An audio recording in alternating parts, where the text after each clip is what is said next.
Mga magsasaka sa 5 barangay sa Mangaldan, Pangasinan bigong makapagtanim dahil sa baradong irigasyon. Naritong report. 3 beses sa isang taon kung magtanim ng palay ang magsasakang si Ronnie Aquino sa kanilang sakahan sa Barangay Maasin, Mangaldan, Pangasinan. Karamihan sa mga magsasaka sa bayan nakapagtanim na para sa dry cropping. Pero si Ronnie hindi na nakapagtanim dahil tuyo na ang kanilang sakahan. Mahirap din kasi wala nang taniman. Hintay na lang yung tag-ulan tsaka yung daloy ng tubig.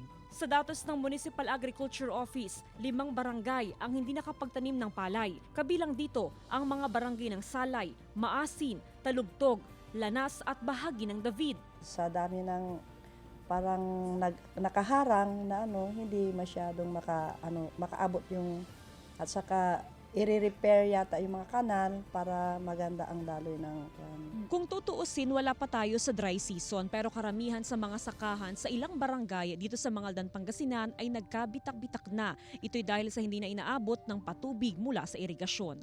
Kanya-kanyang diskarte na lang daw ang mga magsasaka para kumita pa rin kahit hindi natamnan ng palay ang kanilang sakahan. yung mga barangay na hindi naabot ng patubig, syempre nag-shift sila sa ibang crop like pakwan. Tiniyak naman ng Municipal Agriculture Office na sapat pa rin ang supply ng palay sa bayan.